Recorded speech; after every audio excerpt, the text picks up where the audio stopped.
Philibert Lescale, de Stendhal. Je connaissais un peu ce grand monsieur Lescale, qui avait 6 pieds de haut. C'était un des plus riches négociants de Paris. Il avait un comptoir à Marseille et plusieurs navires en mer. Il vient de mourir. Cet homme n'était point triste. Mais s'il lui arrivait de dire 10 paroles en un jour, on pouvait crier au miracle. Cependant, il aimait la gaieté et faisait tout au monde pour se faire prier à des soupers que nous avions établis pour le samedi et que nous tenions fort secrets. Il avait de l'instinct commercial et je l'aurais consulté dans une affaire douteuse. En mourant, il me fit l'honneur de m'écrire une lettre de 3 lignes. Il s'agissait d'un jeune homme auquel il s'intéressait, mais qui ne portait pas son nom. Il l'appelait Philibert. Son père lui avait dit « Fais ce que tu voudras, peu m'importe. Je serai mort quand tu feras des sottises. Tu as 2 frères. Je laisserai ma fortune au moins bête des 3, et aux 2 autres 100 louis de rente. » Philibert avait remporté tous les prix au collège. Le fait est qu'en sortant, il ne savait rien.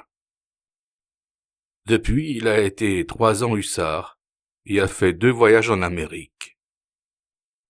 À l'époque du dernier, il se prétendait amoureux d'une seconde chanteuse, qui me semble une coquine fieffée, très propre à porter son amant à faire des dettes, puis des faux, et plus tard même quelques jolis petits crimes, conduisant droit en cour d'assises, ce que je dis au père. Monsieur Lescale fit appeler Philibert, qu'il n'avait pas vu depuis 2 mois.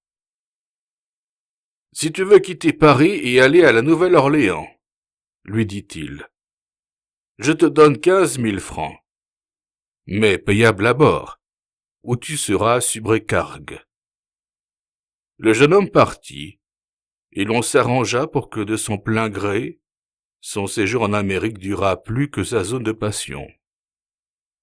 Il fut rappelé par la nouvelle de la mort de ce pauvre Lescale, qui se donnait 65 ans, et en avait 79. Par son testament, il reconnaît son fils, et lui laisse 40 000 livres de rente.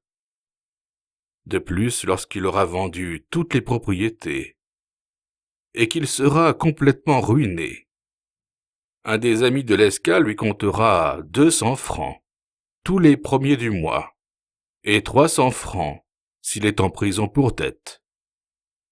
Philibert vint me voir. Il avait l'air fort touché, et comme il demandait conseil sérieusement, je lui dis « Restez à Paris à la bonne heure, mais c'est à condition que vous vous mettrez dans l'opposition légitimiste, et que vous direz toujours du mal du gouvernement, quel qu'il soit. Prenez sous votre protection une demoiselle de l'opéra, et tâchez de ne vous ruiner qu'à moitié. Si vous faites tout cela, je continuerai à vous voir. Et dans 8 ans, quand vous aurez 32, vous serez sage. Je le suis dès aujourd'hui, du moins en un sens, me répondit-il. Je vous donne ma parole d'honneur de ne jamais dépenser plus de 40 000 francs par an. Mais pourquoi me mettre dans l'opposition? Le rôle est plus brillant, et d'ailleurs convient à qui n'a rien à solliciter. Cette histoire n'est pas grand-chose, mais j'ai voulu la noter, parce qu'elle est exactement vraie. Philibert a fait des folies, mais au fond a suivi mes conseils. Seulement la première année, il a mangé 60 000 francs. Mais il en est si honteux que je pense que celle-ci, il n'arrive pas à 2 000 francs de dépenses par mois. De lui-même, il s'est mis à réapprendre le latin et les mathématiques. Il prétend naviguer un jour sur un navire à lui appartenant, revoir l'Amérique, voir les Indes. En un mot, malgré la fortune imprévue. Il peut devenir un homme fort distingué, et fera une bonne mine en lisant ceci. Je lui ai donné quelques petits conseils de détail qui ont réussi. Il loge dans une des rues les plus reculées du faubourg Saint-Germain, et est fort estimé des portiers de son quartier. Il dépense 50 louis en aumône. Il n'a que 3 chevaux. Mais il est allé lui-même les chercher en Angleterre. Il n'est abonné à aucun cabinet littéraire, et ne lit jamais un livre, s'il ne lui appartient, et n'est richement relié. Il n'a que 2 domestiques, auxquels il ne parle jamais. Mais leur gage augmente d'un quart tous les ans. On l'a déjà fait sonder 3 ou 4 fois pour des mariages, sur quoi je lui ai déclaré que s'il se mariait avant 36 ans, il perdrait ma protection. J'espère toujours qu'il fera quelque sottise. J'ai peur de m'attacher à lui. Il est fort beau et fort silencieux. D'après mes avis, il est toujours vêtu de noir, comme s'il était en deuil. J'ai dit sous le secret qu'il ne se consolait pas de la mort d'une dame du bâton rouge, près de la Nouvelle-Orléans. Il voudrait bien ne plus avoir sa maîtresse de l'opéra, mais je crains les passions, et je l'oblige à la garder. Où il est bien plaisant, c'est dans une terre que je lui ai fait acheter à 4 lieues de Compiègne, sur la lisière de la forêt. Ce qui m'a déterminé, c'est la bonne compagnie, c'est-à-dire le caractère honnête de 8 ou 10 propriétaires des châteaux voisins.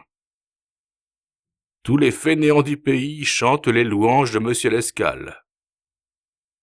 Il fait beaucoup d'aumônes et a l'air constamment dupe de tout le monde. Il a eu des bonnes fortunes inconcevables. Mais au fond, il ne peut aimer qu'une femme, qu'il voit sur la scène 2 fois la semaine. Il trouve que la comédie jouée par les autres femmes est à la fois sérieuse et vide. Bref, Philibert Lescal est un homme bien élevé, et ce qu'on appelle un aimable homme. Nota bene, 2 ans plus tard. J'ai eu tort de forcer le pauvre Philibert à garder sa chanteuse. Il vient d'avoir à cause d'elle un duel avec un prétendu prince russe qui lui a logé dans le front une balle dont il est mort. Le prince russe qui s'était endetté et qui d'ailleurs n'était ni prince ni russe a saisi avec empressement cette occasion de quitter la France et son quart de loge à l'opéra.